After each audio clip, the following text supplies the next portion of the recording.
simplement parce qu'il correspond à ce que j'ai vécu réellement, donc à ma vie, à une vie professionnelle, à 8 ans de carrière qui ont subitement basculé, parce que j'ai été le témoin vivant et professionnel d'activités délictueuses, d'activités extrêmement sensibles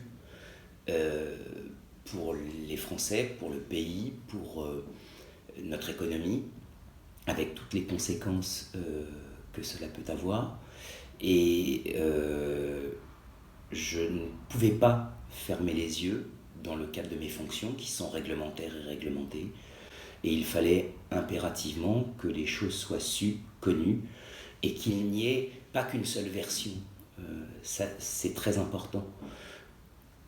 Comme vous le savez, grand nombre de puissants groupes abreuvent la presse par des informations, qu'elles soient directes ou par voie de justice, et ce n'est pas forcément la vérité. Donc pourquoi ce sujet ? Parce que je voulais que les lecteurs, parce que je souhaitais que les Français puissent voir de l'intérieur de la machine ce qui s'était réellement passé, avec une vérité qui est la vérité, puisque la justice en a décidé ainsi en 2021, en décembre 2021, et que donc que les Français se rendent compte ce que c'est que de lutter contre des gens qui sont corrompus et corruptibles.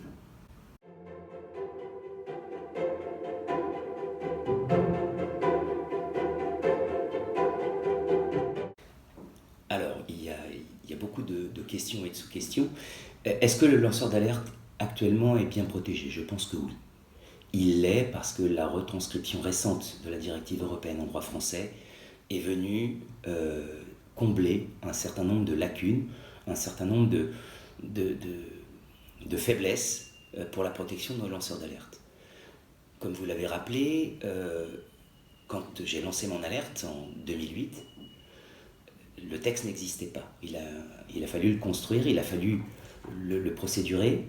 Et en fait, ce dont nous nous sommes aperçus, c'est que il fallait que cela soit possible de lancer une alerte en interne, donc, pour avertir les plus hautes instances d'un groupe privé des éventuels dysfonctionnements qu'ils subissaient s'ils n'en étaient pas informés. Et il fallait pouvoir saisir à l'externe au cas où le groupe, un groupe industriel, quel qu'il soit, continue à faire et à commettre des activités pénalement répréhensibles à l'encontre de l'intérêt général et des salariés.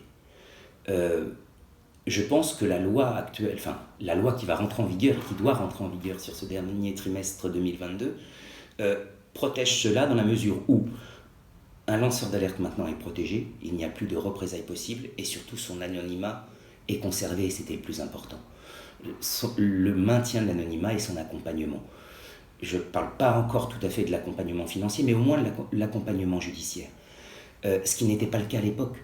Et à l'époque, nous étions livrés à notre propre, je dirais, organisation, stratégie, et surtout, nous devions faire face à la pression de nos employeurs, ce qui n'est plus possible maintenant. Donc, oui, le lanceur d'alerte, maintenant, est correctement protégé. Est-ce qu'il y en aura encore ? La réponse est en suspens, dans la mesure où les lois ont évolué entre 2008 et maintenant. La loi sur la grande délinquance financière, la loi sur le secret des affaires, est venue proposer des dispositifs qui font en sorte que le lanceur d'alerte pourrait avoir un rôle marginal, quand bien même il verrait des choses très importantes, parce qu'il a été créé la Convention judiciaire d'intérêt public, il a été créé le fait que dans le cadre du secret des affaires, on ne peut pas toucher les activités stratégiques d'une entreprise. Ce sont, je pense, ces deux dispositifs, autant de dispositifs qui viennent mettre à mal la probité du lanceur d'alerte et sa factualité, dans la mesure où si je lançais l'alerte UBS que j'ai lancée en 2008, maintenant en 2022, cela serait moi qui serait devant la justice et qui serait poursuivable pour la bonne et simple raison que j'ai attaqué le business model de l'entreprise et j'ai été au cœur du réacteur et que j'ai dénoncé des activités qui étaient elles-mêmes extrêmement stratégiques pour le groupe.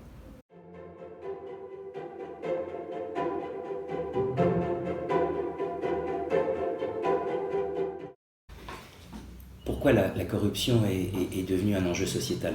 Parce qu'elle coûte extrêmement cher aux Français et à la France. Si on se réfère aux derniers chiffres que nous avons à disposition, si je prends la fraude fiscale, c'est à peu près 100 milliards par an. La corruption, en France, on est sur des chiffres de 120 milliards par an. Pourquoi c'est une question qui doit être adressée aux Françaises et aux Français? C'est tout simplement parce que cet argent nous manque. Enfin, il n'aura échappé à personne que nous sommes en pleine crise stratégique, militaire. La guerre est en Europe. On est au bord d'une crise économique majeure. Est-ce qu'il est normal que cet argent manque à la France et que cet argent aille sponsoriser les économies de pays voisins alors que nous en avons tant besoin? Nous avons des gens qui ont du mal à boucler leur fin de mois. Pourquoi?